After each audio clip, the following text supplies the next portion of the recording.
Welcome everyone to Sigma Alumni Employ, Real Life Perspectives on Success. I am your host Dave Pankania, and today I have one of our own Diploma 2021 pass out batch, Mr. Maharshi Sunil Kumar Pandya. Welcome sir. I welcome you to Sigma University. Thank you very much. My name is Maharshi Sunil Kumar Pandya. I have passed out from Sigma Institute of Engineering and Technology. तो sir ये हमारी एक unique series हमने चालू की है। जो हम लोग हमारे एलुमनाइज को कांटेक्ट कर रहे हैं, उनसे उनकी जो सक्सेस स्टोरीज़ है वो हम हमारी ऑडियंस तक पहुंचाना चाहते हैं। सो आप प्लीज़ हमारी ऑडियंस को ये बताइए कि आपने क्या स्टार्टअप किया और आपका जो स्टार्टअप है वो किस बेसिस पे और आप क्या करते हैं। फर्स्ट ऑफ ऑल मैं मेरी कॉलेज जो कि सिग्मा इंस्टीट्यूट ऑफ इंजीनियरिंग है उसको मैं काफ़ी धन्यवाद करना चाहता हूँ, जहाँ से मुझे ये मेरा स्टार्टअप करने का प्रोत्साहन मिला। मेरी कॉलेज ने मुझे हर स्टेप पर मेरी मदद की है, मुझे सभी स्टेप पर उन्होंने हेल्प प्रोवाइड की है। मुझे मेरा पहला स्टार्टअप करने का इंस्पिरेशन भी मेरी कॉलेज से ही मिला। Sir so let me begin with my first question. आप अपना ये जो करियर पाथ है आपने चूज़ किया, तो आप ग्रेजुएशन के बाद क्या आपकी सोच रही होगी कि आपको ये फील्ड में पर्टिकुलर स्टार्टअप में जाना है। फर्स्ट ऑफ ऑल ग्रेजुएशन के बाद सबका प्लानिंग जॉब वगैरह का होता है, जॉब बिजनेस। मगर मैंने कुछ सोचा कि ऐसा कुछ बनाता है जो देश के लोगों को भी काम आए और पब्लिक को भी काम आए, मतलब सबको काम आए और एनवायरमेंटल भी अच्छा हो। इसलिए हम लोगों ने इलेक्ट्रिक व्हीकल्स की ओर एक कदम बढ़ाया, आगे बढ़ाया। How did your educational institution prepare you for your career? मैंने आपको पहले बताया वैसा कि मेरे एजुकेशनल इंस्टीट्यूट के सबसे बड़ा हाथ उसका ही है, क्योंकि हमें वहीं से सब कुछ सीखने को मिला। यहाँ पर हमारे इंस्टीट्यूट में हमको टेक्निकल नॉन टेक्निकल सभी टाइप्स की इवेंट्स भी करवाई जाती हैं, जो कि मेरी इंस्पिरेशन वहीं से मुझे एक बार मिली थी। सो जैसे ये मॉडल में हम देखें कि आजकल इतने सारे करियर ऑप्शंस आ गए, इतने सारे चॉइसेस आ गई हैं। सो हर एक कोई ना कोई फील्ड में आ जाए, चैलेंजेस तो रहने ही वाले हैं। सो जब आपने अपना डिप्लोमा पास आउट किया और जब आप अपना स्टार्टअप स्टार्ट करने वाले थे, सो अपना स्टार्टअप चालू करने से पहले और ग्रेजुएशन के बाद आपको क्या क्या चैलेंजेस फेस करने पड़े थे। चैलेंजेस को देखिए, स्टार्टअप हो या अपनी ज़िंदगी हो, सभी आपको सबको ही एक बार फेस तो करना ही पड़ेगा। स्टार्टअप में भी काफ़ी सारे चैलेंजेस आते हैं, कॉपीराइट्स वगैरह, काफ़ी सारे बेसिक चैलेंजेस भी होते हैं जो कि आपको ध्यान रखना पड़ता है ऐसा। और स्टार्टअप में मैंने फेस किया कि मैं तो कॉपीराइट है, वो सब प्रॉब्लम्स होती हैं। आप अगर प्रोजेक्ट बना करो तो उसका हर स्टेप आपको अच्छे से लेना है, ध्यान रखना है, बेसिक चीज़ें ध्यान रखना। आप हमारे स्टूडेंट्स को कोई ऐसी स्किल्स बताइए, लाइक जो स्किल आपकी ये पर्टिकुलर इंडस्ट्री में जो यूज़फुल है। क्योंकि as an electrical engineering student myself, I really like to ask you this important question, what are the skills that are required. मैंने मेरी 3 स्किल्स पर काफ़ी फोकस किया, जो कि है सबको करना चाहिए, तो जो कि है टीम वर्क और ऑब्जर्वेशन और मेंटर्स के साथ कम्युनिकेशन। मेन कम्युनिकेशन है कि आप जितना कम्युनिकेट करोगे उतना आपको नए नए एक्सपीरियंसेस मिलेंगे। सामने वाले के खराब एक्सपीरियंस के बारे में पता चलेगा, जो कि हम लोग वो दोहराएंगे और अच्छे एक्सपीरियंस हो उसको हम लोग अपना सकते हैं। ऐसा उसके हिसाब से हम लोग आगे बढ़ सकते हैं। कोई आपका कोई ऐसा मेंटोर रहा हो, कोई जिन्होंने आपको गाइड किया हो कभी ना कहीं रूप पे, कि हम सबको कहीं ना कोई मेंटोर चाहिए जो हमको गाइड करे, तो कोई आपका ऐसा मेंटोर रहा है? मेरा सबसे बड़ा मेंटर तो मेरी कॉलेज ही है, सिग्मा में से ही मुझे सब कुछ सीखने को मिला। प्रैक्टिकल नॉलेज भी उन्होंने ही दिया, इसकी इंस्पिरेशन भी वही है।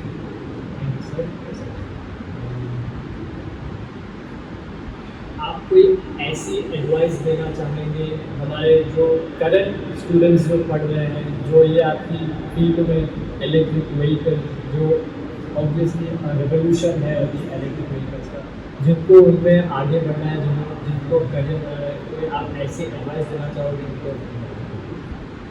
एडवाइस में तो ऐसा है कि कोई भी चीज़ इम्पॉसिबल नहीं होती, पहली बात तो ये है। और पर्टिकुलर इलेक्ट्रिकल फील्ड में आप जितना आगे बढ़ना चाहो उतना बढ़ सकते हैं, कोई भी लिमिटेशंस नहीं है। पेट्रोल डीजल इंजिन वगैरह में लिमिटेशन आते हैं, मगर इस पर रिसर्च एंड डेवलपमेंट करके आप जितना आगे बढ़ना चाहो कर सकते हैं, इसमें नो लिमिटेशन। सर मैंने कहीं एक सुना है ये 1000 डेज फिलोसॉफी करके। यस, सो क्या आप अपने व्यूज शेयर करेंगे इसके ऊपर? ठीक है, बिजनेस हो, स्टार्टअप हो या जॉब हो, कोई भी चीज़ हो, उसमें 1000 दिन ऐसे होते हैं कि आपको प्रॉब्लम्स भी आएंगे, सब फेस भी आप करेंगे। इधर आप फेस करो अच्छे से, 1000 डे आप कंप्लीट कर लो और अच्छे से फोकस करो उस पर, तो वो चीज़ सक्सेसफुल होती ही है। मेरा मानना यही है। सो परसिस्टेंस, आपको कंसिस्टेंट रहना पड़ेगा हर Yes. एक चीज़ में, हर एक। हाँ, sir my next question is कोई ऐसी चीज़ जो लाइक आपने सोचा हो और अभी आप सपोज ये यहाँ पे है, और कोई ऐसी चीज़ जो आपको लगता है कि नहीं यार उस टाइम पे मैंने की थी, काश आई प्लेड डिफरेंटली तो कुछ अलग होता, ऐसी कोई चीज़ जो आपको माइंड में आ रही है? ऐसी तो कई सारी चीज़ें होती है कि मुझे, हम सबको भी ऐसा ही होता है, काश हम लोगों को पहले किया होता, मगर उस चीज़ को हम लोग आगे भी कर सकते हैं। ऐसा नहीं है कि वो बीत गए तो बीत गए, कोई गलती पहले हुई हो तो आप उसको सुधार भी सकते हैं, ऐसा है। सर आप कोई ऐसी प्रोजेक्ट या कोई ऐसी अकाउंटलिशमेंट्स जिससे आप बहुत अपने आप पे प्राउड फील करते हो, कोई ऐसी चीज़? मैंने मेरी लाइफ में ये पहला प्रोटोटाइप लॉन्च किया था, मोटरसन ई बाइक, मेरी कंपनी के नाम पर ही है। तो ये हमारा सबसे सक्सेसफुल प्रोटोटाइप रहा। इसमें हम लोगों ने इको फ्रेंडली जाने का, फुली इको फ्रेंडली जाने का हम लोगों ने डिसाइड किया। इसके मेन बेनिफिट्स ये है कि ये इको फ्रेंडली है, इसकी रेंज भी काफ़ी एक्सपेंडेबल है, और इसकी सबसे खास चीज़ जो है वो लोडिंग कैपेसिटी है। ये जो हम लोगों ने प्रोटोटाइप बनाया है, ये 300 किलो का लोड कैपेसिटी कर सकता है आराम से, लोड कैपेसिटी। बाकी जो मार्केट में रेगुलर है वो खाली 140 kg तक है। ये खास चीज़ है। सर ये जब हम इलेक्ट्रिक व्हीकल्स की बात करते हैं, ये एक बहुत ही मेजर कंसर्न है, जैसे पेट्रोल के प्राइसेस बढ़ रहे हैं और एनवायरनमेंट सस्टेनेबिलिटी जहाँ पे है। So what do you think electrical vehicles किस हद तक एनवायरनमेंट सस्टेनेबिलिटी को सपोर्ट कर सकते हैं, किस हद तक पोल्यूशन रिड्यूस कर सकते हैं?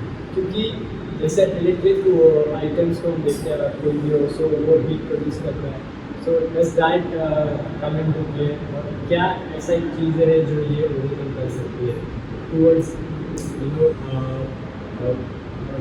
Contributing towards environmental sustainability?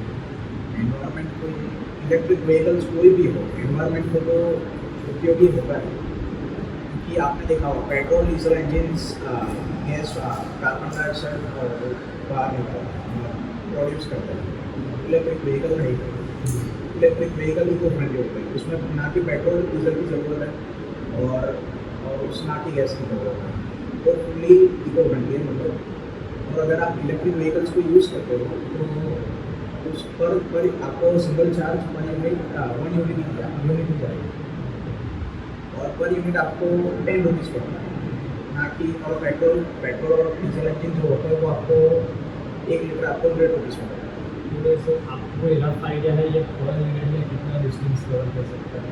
हम लोगों ने जो प्रोटोटाइप पर्टिकुलर रेडी किया है, तो उसकी पर यूनिट 9 to 10 रुपीज़ पड़ती है, और सिंगल चार्ज में ये 50 किलोमीटर अराउंड चल रहा है। So my next question is आपकी कोई ऐसी स्ट्रैटेजीज जो आप अपनाए हैं या अपनाने वाले हैं जो आप शेयर करना चाहेंगे?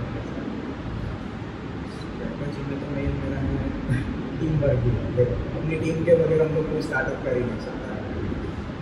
स्टार्टअप में छोटे से छोटा आदमी भी काम करता है।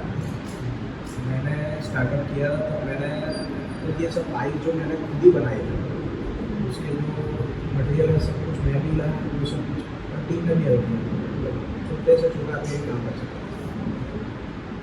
सो लाइक जैसे हम लोग स्टार्टअप्स की बात कर रहे हैं, So there is always been a problem of like कोई भी जिनको स्टार्टअप करना है, सो उनके लिए सबसे पहली बात तो फंडिंग से होती है। सो कोई ऐसा बंदा है जिसके पास फंडिंग्स नहीं है या जो फंडिंग्स उनको चाहिए, सो मैं आपसे ये पूछ रहा था कि आपका जो फर्स्ट प्रोडक्ट बना था उसमें आपको कहाँ से फंडिंग मिली थी और आपने कैसे फंड्स इकट्ठा किए थे? फंडिंग्स में मैंने फर्स्ट ऑफ ऑल आपको सच में बताऊँ तो मेरे फ्रेंड्स के लिए मैंने मेरे पेरेंट्स से लोन लिए थे। मेरे पेरेंट्स ने मुझको हेल्प की थी, क्योंकि हमारा पहला प्रोडक्ट है, हम लोग एक प्रोडक्ट को प्रोवाइड करेंगे। और अभी गवर्नमेंट के मुताबिक गवर्नमेंट भी काफ़ी हेल्पफुल है। आप देख लो हमारे सिग्मा इंस्टीट्यूट में अभी SSIP वगैरह ग्रांट्स वगैरह पास होते हैं। स्टार्टअप इंडिया में भी सिग्मा काफ़ी आ गया है। वैसे अगर किसी को फंड या ऐसा भी जरूरत हो तो ऐसे ही कॉलेज सेंट्रल इंस्टीट्यूट वगैरह है, वहाँ पर भी जा सकते हैं। वहाँ पर भी काफ़ी फंड वगैरह प्रोवाइड हो सकता है।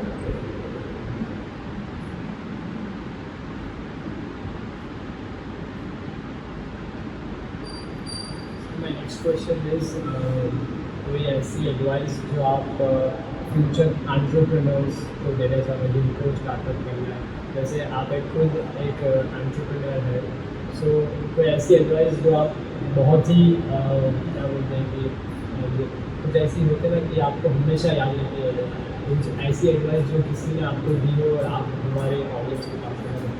स्टार्टअप में एक ही एडवाइस करूँगा कि लोगों को काम आए ना वैसी कोई चीज़ डेवलप करो तो लोग लेंगे ही, उनको भी पसंद आएगा और आपका भी स्टार्टअप सक्सेसफुल रहेगा। ऐसा है, लोगों को काम आनी चाहिए और काफ़ी यूज़फुल और एनवायरमेंटल बेस पर भी अच्छा है। ऐसा लोगों को यूज़फुल है वैसी कोई चीज़ पर तो स्टार्टअप सक्सेसफुल रहेगा 110%। So it is always about detecting the problem. Yes, yes. अगर प्रॉब्लम ऐसे हमारा काम इंजीनियर्स का ये है कि प्रॉब्लम को सॉल्व करते हैं। Sir, my next question is, how did your educational institution, that is Sigma Group of Institutes, when you were studying, currently known as Sigma University, prepare you for your career? My next question is, जैसे ये electrical vehicles की बात करते हैं हम लोग कि they are एक अलग इलेक्ट्रिकल क्या बोलते हैं रेवोल्यूशन आने वाला है इंडस्ट्री में, सारे इलेक्ट्रिक व्हीकल्स आ रहे हैं। सो द मेजर इनका जो है the motto of promoting electrical vehicle is contribute towards the sustainability of environment and pollution free environment. So किस हद तक आपको लगता है कि इलेक्ट्रिक व्हीकल्स जो है वो एनवायरमेंटल सस्टेनेबिलिटी को कंट्रीब्यूट कर सकते हैं?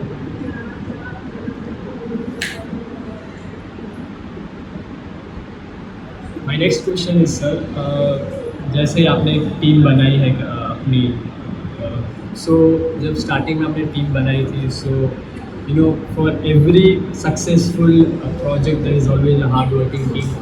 सो आपकी कोई ऐसी स्ट्रेटेजी रही थी उस टाइम पे कि ये स्ट्रेटेजी आपने फॉलो की और ये जो आपने टीम बनाई है उसमें आपको बहुत हेल्पफुल रही है? एजुकेशनल इंस्टीट्यूट मतलब हमारे सिग्मा में हमको क्या था कि प्रैक्टिकल नॉलेज साथ में बुक्स का भी नॉलेज दोनों एक साथ में मिलता था, ताकि जो भी हम लोग बुक्स में पढ़ते हैं वो हमको प्रैक्टिकली देखने को मिलता है। ऐसा ही नहीं कि सिर्फ खाली बुक्स को पढ़ो और आंसर दे दो, ऐसा नहीं, हमको प्रैक्टिकली देखने को भी मिलता है। यहाँ पर हमारे सिग्मा में इंडस्ट्रियल विजिट्स और टैक्स आपने देखा होगा टेक्सचर वगैरह एक्टिविटीज़ भी करवाई जाती है, तो उससे भी हमको काफ़ी इंस्पिरेशन मिलता है कि टेक्सचर में आप लोग भी लाइव देखेंगे कि स्टूडेंट्स कैसे अपना दिमाग लगाकर सब रेडी करते हैं, प्रोजेक्ट्स रेडी करते हैं, तो उन प्रोजेक्ट से भी हमको कुछ सीखने को मिलता है और उससे भी इंस्पिरेशन वगैरह मिलती है। इलेक्ट्रिक व्हीकल जो है अब फ्यूचर में सबसे मेन रोल उसी का है, क्योंकि पेट्रोल और डीजल इंजन्स में अब अभी आपने देखा होगा गवर्नमेंट्स के रूल्स काफ़ी स्ट्रिक्ट होते जा रहे हैं, PUC वगैरह काफ़ी, और इलेक्ट्रिक व्हीकल्स के लिए गवर्नमेंट का काफ़ी सपोर्ट है। मतलब ई व्हीकल्स का कोई मतलब ऐसा कोई ज़्यादा वो नहीं है, मतलब प्रॉब्लम्स नहीं होते। इलेक्ट्रिक व्हीकल्स हमको काफ़ी तरह से यूज़फुल होता है कि उससे पॉल्यूशन नहीं होता, उससे नॉइज़ पॉल्यूशन नहीं होता, एयर पॉल्यूशन नहीं होता, और उसका लो मेंटेनेंस आता है, मेंटेनेंस भी काफ़ी कम आता है। तो आपने देखा होगा नॉर्मल जो व्हीकल्स पेट्रोल डीजल आता है उसका मेंटेनेंस पीरियड जो होता है वो 6 मंथ्स का होता है, जबकि इलेक्ट्रिक व्हीकल्स में 3 साल में एक बार आप सर्विस करो तो भी चलता है, कोई भी व्हीकल हो, हमारा नहीं सिर्फ पर्टिकुलर, कोई भी व्हीकल। और उसमें अभी तो बैटरी टेक्नोलॉजी भी काफ़ी आगे बढ़ चुकी है, lithium ion, lithium phosphate, lithium काफ़ी सारा आ गया, लिथियम में भी काफ़ी सारा आ गया। और लिथियम फॉस्फेट बैटरी जो आती है वो मतलब फास्ट चार्जिंग में भी काम आती है, मतलब आप एक घंटे में पूरी बैटरी चार्ज कर सकते हो। और गाड़ियों में तो 300 किलोमीटर की रेंज भी आती है, तो ये काफ़ी मतलब 300 किलोमीटर आप खाली 2 यूनिट में जा सकते हो, मतलब 20 रुपये पड़ता है, जबकि आप पेट्रोल इंजिन में देखोगे काफ़ी महंगा पड़ता है इसमें, और वो एनवायरमेंटल भी काफ़ी प्रॉब्लम करता है। स्टार्टअप हो या बिजनेस, सभी में टीम ही इम्पोर्टेंट होती है। अगर आप बॉस बनकर काम करोगे ना तो टीम वर्क नहीं करेगा, मतलब लोग ऐसे अच्छे से काम नहीं करेंगे। अगर आप लीडर की तरह काम करोगे सब एक साथ जुट कर तो अच्छे से कंपनी चला पाओगे। एक लीडर कैसा होता है कि जो स्टार्टअप कैसा होता है कि उसमें सभी आदमी एक तरह का सोचा है, सभी आगे का सोचा है, और सबको R&D में इंटरेस्ट हो, मतलब रिसर्च एंड डेवलपमेंट। कोई एक पर प्रेशर ना हो। आप लोग अगर टीम बना रहे हो तो उसमें डिवाइड कर दो कि रिसर्च का आदमी है, अगर मैन्युफैक्चरिंग का दूसरा आदमी, ऐसा करके एक अलग अलग डिपार्टमेंट से सभी आदमी को एक करके टीम बना सकते हो। वो आपको काफ़ी यूज़फुल रहेगा आपकी कंपनी के लिए भी।